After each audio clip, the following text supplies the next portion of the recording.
moj mož bi zdaj že kimu globoko in močno, da še zdaj si v bistvu nalagam čist preveč dela. Ampak ja, ko pa sprašuješ glede vrednot, mislim, da sem malo pozabila takrat na stvari, ki so res pomembne v življenju. Ko se nazaj gledam, vidim, da sem zelo površinsko živela. Zelo je bilo vse instant, zelo je bilo na hitro, zelo je bilo pomembno, koliko sem lepa, koliko sem uspešna, koliko sem vitka. Pozabila sem pa v bistvu na negovanje tistega, kar je pod vso to lupino, pa pod tem, kar se naven kaže. Se pravi, uspeh je bil na prvem mestu, pa to, kako me drugi vidijo, pa kako so drugi zadovoljni z mano. Pozabila sem pa na to, da je v bistvu najpomembnejše, da bom v končni fazi jaz zadovoljna s sabo, kar pa nisem bila nikoli, ne glede na to, kaj sem od sebe dala. Tako da jaz mislim, da sem drvela 300 na uro proti nekemu zidu, ki se je pač mogel zgoditi. In ta zid mi je v bistvu življenje postavilo, ker mi je prej parkrat, zdaj, ko se nazaj gledam, vidim, se prej ne moš videti, pošiljala določeno, življenje mi je pošiljala opozorila, ki jih nisem upoštevala, seveda, kaj pa so te neki čudni občutki, a ne rečeš ponavadi. Pa me pa orang zabremzal, ne, pa je pa pač pokazal zobe, življenje je pokazalo zobe in sem se zresetirala s prometno nesrečo. Jaz mislim, da pač je bil to edini način, da se jaz takrat ustavim, ker ne vem, kam bi drugače šel ta način življenja. Čist preintenziven, pa v bistvu narobe usmerjen, no. Se pravim, na ven pa na blišč, pa na zabavo, pa na, kaj jaz vem, ugajanje. Ja, in potem se je zgodila ta bremza, ker nisem znala sama pohoditi v življenje zame. In ja, to je bilo nekako to. Se mi zdi, da si opisala veliko večino naše družbe, a ne to, da se ženemo, verjetno se veliko ljudi s tem poistoveti, ki so to slišali. Jaz se? Ja. Se pravi, ta zunanja validacija, ne, se pravi, nekaj želimo biti v družbi ali pa želimo biti sprejeti dovolj. To se mi zdi, da je kar vedno bolj intenzivno. Ja, družba pač to nagrajuje in naša kultura to nagrajuje. V naši kulturi je pač to pomembno, da imaš, da si neki, da te ljudje spoštujejo, da imaš neko določeno pozicijo, da se vidi, ne, da vlagamo v resnici ogromno vlagamo v zunanjost, ali je to, ne vem, ali so to materialne stvari, ali so to lepotne operacije, ali pač, a ne. Po drugi strani pa pozabljamo, da tisto, kar je pa v nas, pa zelo velikokrat v bistvu počasi plesni, pa propada, ker ne negujemo tistega, kar je najpomembneje, a ne. Pač vse dajemo na te lupince, pa prehiter tempo je. Ne znamo se več ustaviti. In jaz mislim, da je zelo privlačna ta ideja, da smo mi privlačni za svet in za ostale, a ne, in je to pač to privlačno, da je po moje čisto človeško, da nas potegne. To, kar si analizirala ta svoj napor proti temu, kar govoriva, ne, da dobiva zunanjo validacijo, a si mogoče prišla do odgovora, iz kje je to izhajalo? Ker zdaj čutim nekako v družbi veliko govora o teh otroških travmah, pol eni grejo še v prejšnja življenja, pa tako ne. A si to kaj pri sebi prišla do odgovora, zakaj si se to gnala, zakaj si to rabila zunanjo potrditev? Jaz mislim, da to definitivno mora izhajati nekje iz otroštva in iz družine, ali pa celo, tako kot praviš, neke linije, ponavadi pravijo, da gre to pač po ženskih linijah še prejšnje generacije, a ne, da pač podedujemo nekako te razne travme. Ker jaz, kakor se spomnim že iz otroštva naprej, jaz sem grozen perfekcionist in že sama šola, na primer, če pomislim na šolo, to je bilo tako, pač, če ni bilo 5, je bil razpad sistema, če nisem znala vsega do zadnje pikice, je bil razpad sistema, jaz sem mogla pač vedno v vsem blesteti. Ne vem zakaj, v bistvu doma niso pritiskali name, ne vem, zaradi ocen ali česarkoli. Ne vem, a si v bistvu lahko otrok že sam postavi tak visok, kako se reče, neko visoko mejo, ali se to zgodi, ali to pride iz okolja, ali to pride iz preteklih življenj, ali pa iz preteklih generacij, ne vem. Ampak ta perfekcionizem, pa to, da me žene res potem, da sem vsem dobra in da ne smem pokazati šibkosti, da ne smem pokazati, da mi nekaj ne gre, to je pri meni prisotno v bistvu že odkar se zavedam same sebe. Še kaj mi je bilo ful zanimivo, ker si rekla, da te je življenje ustavilo, ampak ustavilo te je z nekim dogodkom, ki če bi bil nekdo materialist, bi rekel, kaos vesolja se je zgodil, slučajno se je zgodila neka nesreča.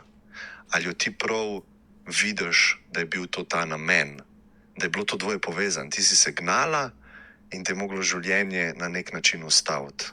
Jaz mislim, da. Jaz sem prepričana v to, da se je to zgodilo z namenom in da se je to dejansko zgodilo v moje dobro, pa ne se to zelo grozno in čuden in nerazumljivo sliši. Ampak jaz sem prepričana, da je bila to, pač, ker so bila sporočila prej, da je treba iti na drugo tirnico, ne po tej tirnici šibati, in jih nisem upoštevala. In to je bila, po moje, to opozorilo je bilo potem zadnje pred opozorilom, ko bi šla jaz dobesedno z glavo v zid in me ne bi več bilo, po mojem. Jaz tako razumem. Zato, ker v tistem trenutku se je zgodil, če tako pomisliš, meni je nesreča dejansko vzela. Ob nesreči sem izgubila dejansko tisto, na kar sem vse polagala predtem. Se pravi, biti lepa na odru, na dolgih nogah, na petkah, ugajati ljudem v vseh pogledih. Ne vem, vodila sem prireditve, tega pač zdaj recimo ne počnem več. Ne vem, izrazito fizično, izrazito ta lupinska stvar je v bistvu postala sekundarnega pomena. In jaz sem se takrat bila prisiljena poglobiti vase. In vsi tisti meseci ležanja v bolnici, jaz sem takrat prvič v bistvu se začela ukvarjati sama s sabo. Se pravi s tem, kdo sem in kaj sem. Ker jaz se spomnim, da pred nesrečo jaz nisem sploh mogla recimo biti sama, ne vem, uro, 2, 3. Kada bi na nek način bežala pri tem, kar je dejansko v meni. Vedno sem se obdajala z ljudmi, vedno sem rabila nek šunder v glavi. Tukaj sem se pa bila zdaj prisiljena po nesreči sama sabo srečati. In sem začela dojemati stvari in sem začela spoznavati odgovornosti, lastne odgovornosti za vse, kar se mi je recimo dogajalo, ker zelo lahko je pokazati, kdo vse je kriv. Zelo težko je pa nase prst usmeriti. In v bistvu so bila zelo težka soočanja sama sabo, ampak pač takrat rasteš. Jaz imam občutek, da če vsaj mečka ne boli, niti ne rasteš. Je zanimivo, da to tako vidiš, pa sem vesel, da to tako vidiš. Ne vem, če bi jaz bil sposoben to videti, ker imam mikro primere v svojem življenju, ker se moj prav upira sprejemanju realnosti, ker ne moreš je pač sprejeti, ker toliko si želiš neko drugo realnost, ampak je ni in si v neki iluziji. In ja, sem vesel, da tako vidiš. Tudi z Alanom sem se pogovarjal, kobilico. In podobno, mislim, izgubiš vid. To je nekaj, na kar se toliko časa zanašaš v življenju, pa kad ti toliko stvari doprinaša, verjetno jih ne ceniš, ker so samoumevne. V tvojem primeru so pa to pač neka sposobnost premikanja, pa tako, da si tako kot ostali, na svojimi nogami. Jaz mislim, da je, ko se ti zgodi neka taka stvar, ko ti življenje postavi na glavo, jaz mislim, da se ti hkrati odpre pač ena zakladnica nova, tako neštetih stvari, ki ti pokažejo, zakaj vse si lahko hvaležen. Zato, ker pač takrat, ko sem bila jaz terminator, pač dobesedno terminator v prejšnjem življenju, ker pač ni bilo stvari, da je ne bi zmogla, takrat imam občutek, da sploh ne vem, ali sem znala biti hvaležna za kaj. Ampak želela sem samo zmeri več.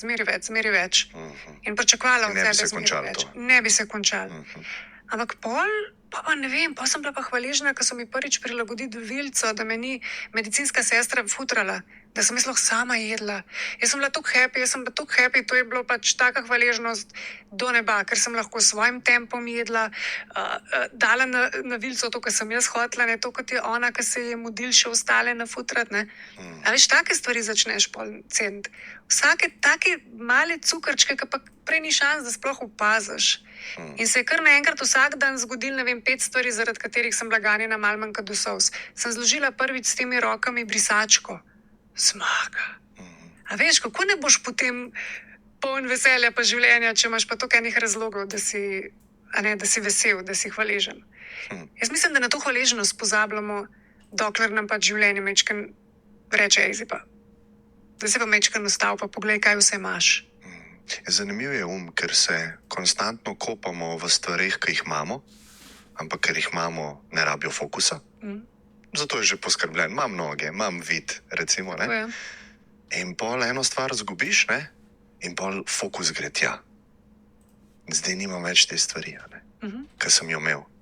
Ampak ne veš, da se tudi tam v tistem trenutku kopaš v vseh ostalih stvarih. Ne? Ja. In ta fokus je zanimiv, ne? Kam gre. Ne? In ponovadi gre na tisto, kar nimaš. Ne? Ja, čeprav ne, jaz sem se takrat takoj po prometni nesreči v bolnici, prav to zanimivo, da si glih ta fokus omenil.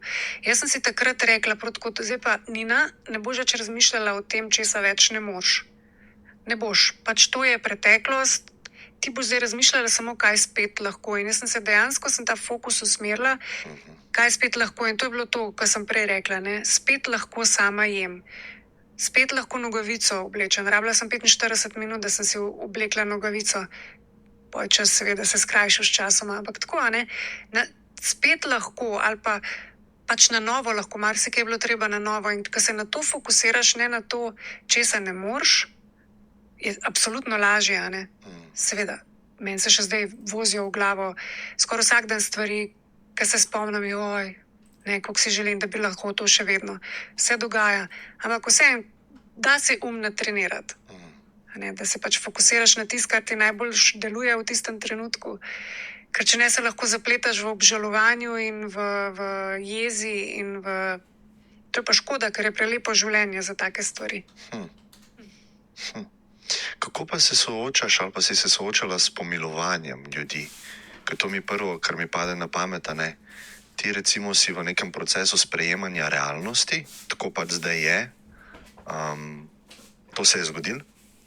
Ljudje pa tako, a veš kaj mislim, ne? Smilaš se jim. Jaz moram reči, da v svojem ožjem krogu ljudi nisem zaznala pomilovanja.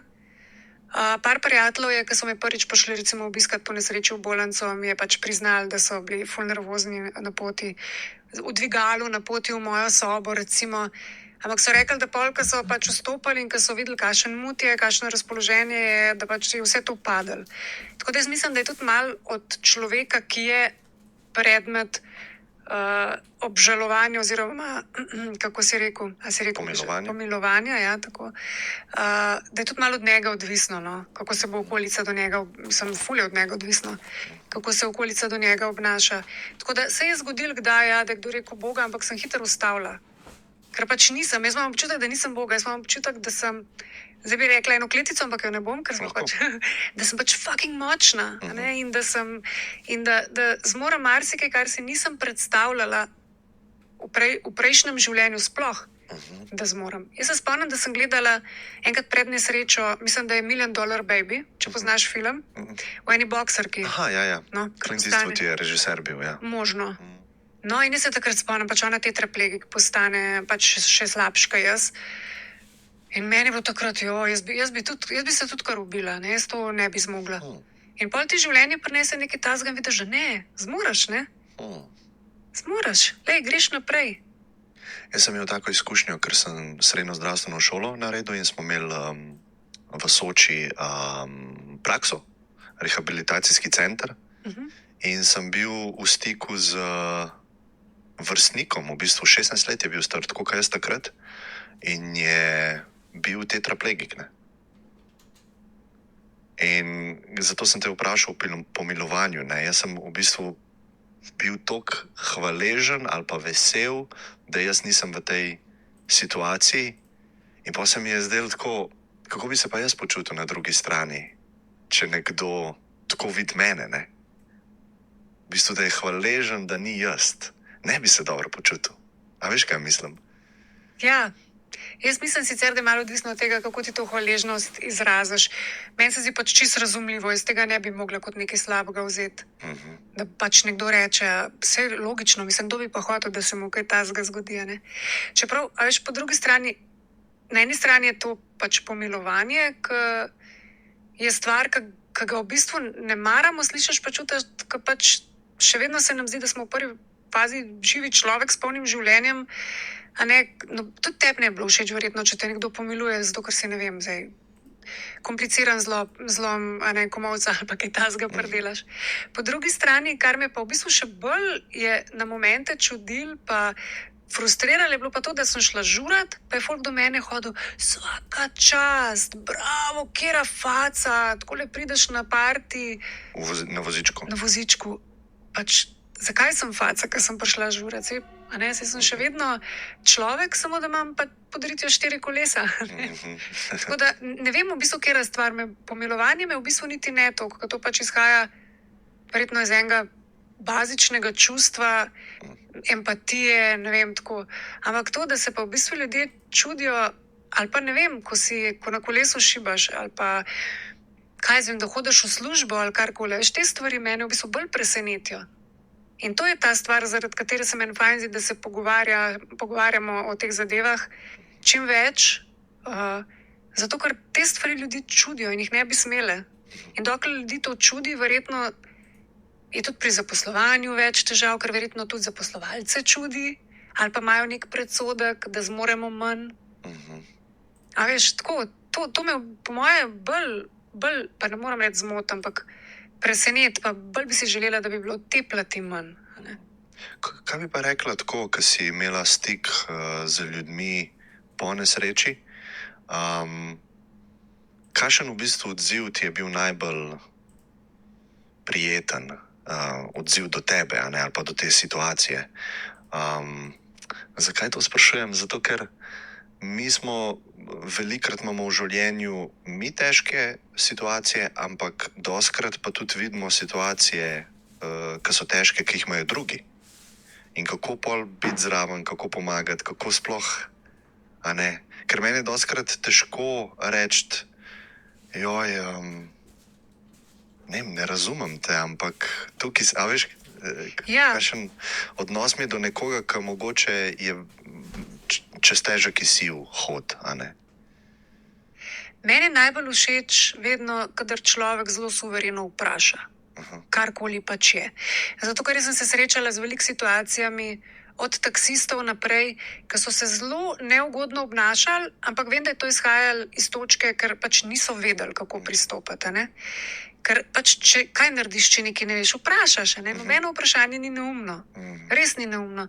In jaz sem dobila že taka vprašanja, od tega nam invalidom tudi noge smrdijo, naprimer.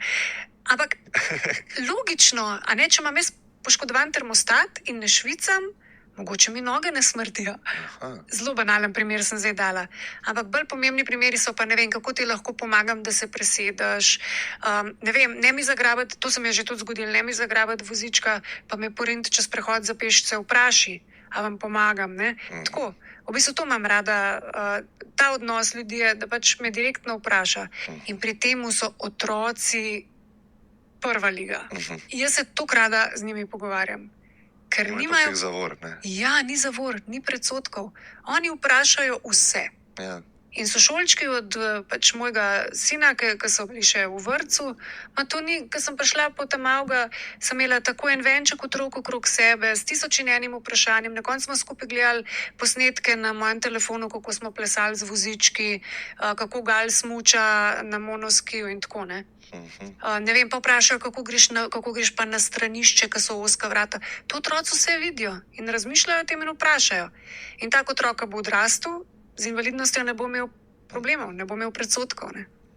Tako da to je, mogoče ta odnos, ker najljubši mi je otroški odnos. Direkten, neposreden. Direkten, ja. Ja, sej ima smisla, ja. Ja, veš kaj, odrasle nas je hitro sram. Ja. A veš, pač, Kaj bo primerno zdaj? kaj bo primerno, ja, a bom kaj narobe rekel. Sej jaz tudi spodaj, ko sem prišel, sem bil tako, in sem sam gledal, ne vem, kaj moram zdaj. Ne, lepo si vprašal, kaj lahko narediš. Aha, ja. Rekel si, ja, lahko kaj naredim, kaj ne naredim. Ja, Tako da, to je to. Ja. To je dejansko to. Ker pač nas je strah stvari, ki so nam tuje in to je čist človeško. In jaz sem pravim, pač sprašujte res, ker to je po moje en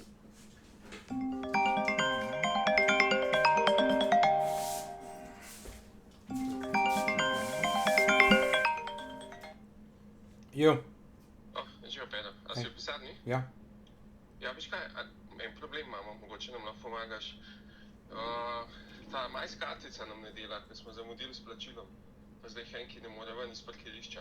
A lahko tvojo uporabimo? Pol jaz ne bom mogel ven. Ne vem, kako te deluje, ja. Deluje enosmerno. To pomeni, če imaš avto noter, Ja, ne moreš iti ven, a ne. Se pravi, en bi mogel iti noter, pol pa ven, ampak najlažje ga strica primerjati, ne.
Ajde, da sem pozabil. Aha, čakaj, fuck, čakaj. Samo malo. Dajva še enkrat pogledati datume, čakaj malo. Sekundo, da vidim, kaj točno to pomeni. Kje da najdem tole? Dopusti me sredi enega testiranja pa enega problema. Čakaj. Ja, tako. Ma, stari, si imamo vsi več sam. Sploh ne vem. Ja, lej. Ok, dej, čakaj, da najdeva zdaj. Ok, datumi so, kdaj sva rekla je to? Juli, 21.7. Aha, čakaj, se pravi 21.7. Primož, ja, München, to se... Čakaj. Se gre, se pravi 22 je montaža in vaja, 22.7. je montaža in vaja, ja. 23. dogodek, ja, in nazaj, ok. Kdaj je se, aha.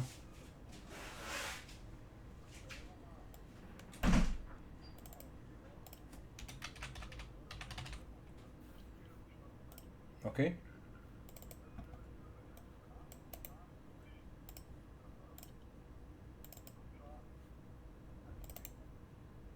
Ok. Aha.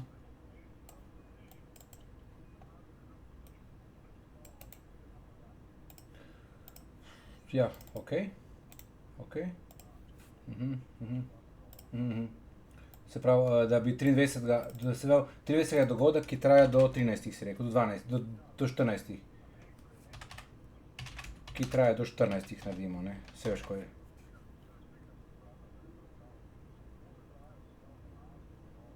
Ok. Ja, ok. Od 11 do... Pa da moramo tam čakati, da ne moramo pospravljati, recimo, ne. Ja, tega pa ne vemo, ne, ja. Ok.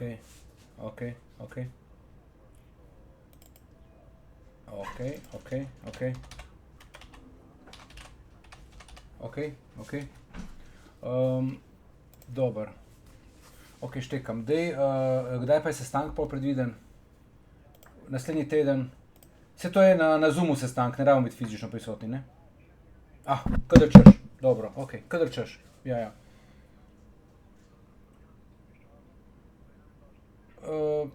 Čim prej mi javi uro, da se z njimi pogovorimo, da sploh vemo, če smo ta pravi za to speljati, ne? Ja. No, cool. Ok.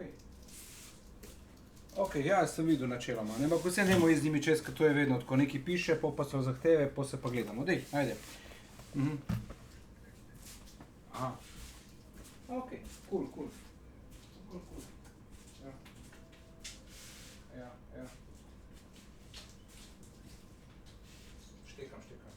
Dej, ja, razumem, že za košarko in kaj, to gre pol na screena, kaj gre to? Na YouTube gre to? Aha, ok. Aha, štekam. Dobar. Ok. Ja, v redu. Lej, dajmo imeti ta sestanek, sedaj kje se vprašam tehnično, se pravi, kaj je s tole grafiko, s podpisi, napisi, resolucije, bla, pa, lej, ni panike. Ok, ajde, važi.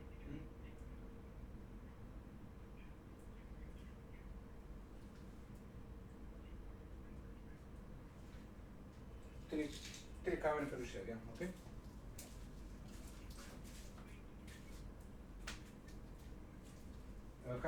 Kaj pomeni delati video?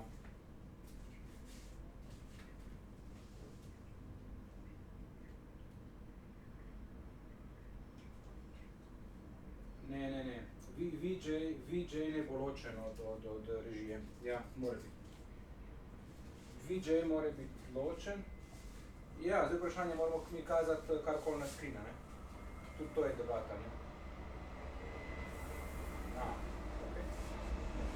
Ja, ker vrtijo žogice, da se vidi na screenu, razumem, ja.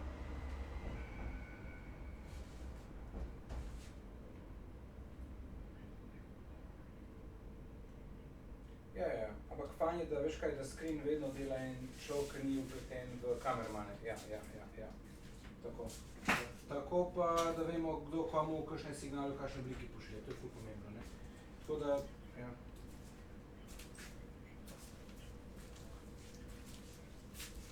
Ja, no so to je zdaj ta debata, kaj na temu HDMI-ju je, pa take stvari, ne, to bi bilo fajn ugotoviti, ja. Zmeni se za sestanek, jaz sem imel pod vprašanja, prej bom pa še pogledal tako.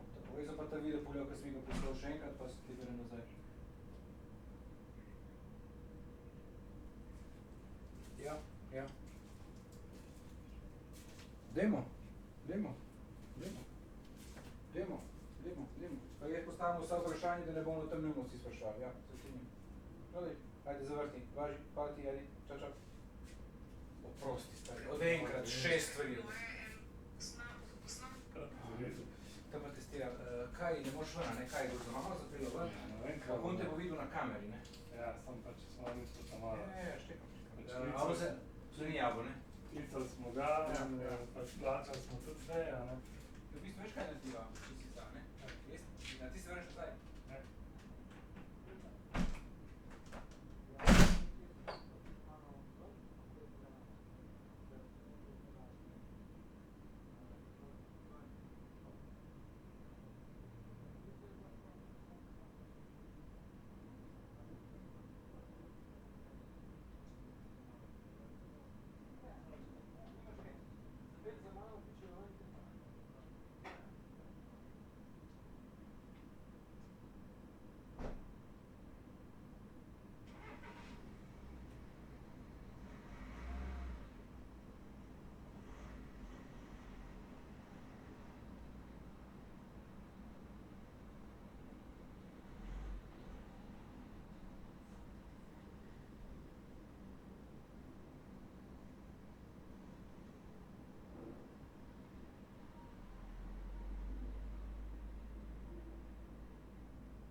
tole še vedno deluje, tole zdaj meni tukaj čaka, ali to ga zdaj še vedno biksa, kje smo zdaj s tem točno? Kje je zdaj tale, tukaj si, aha, tukaj si. Kaj sem pa temu naredil? Nič, v bistvu tole še vedno deluje in v bistvu deluje kar dosti dober. Ajde, stop snemanja, mes je bila pauza in zdaj gremo naprej. Ampak prevodi so pa next level, a ne? Ja.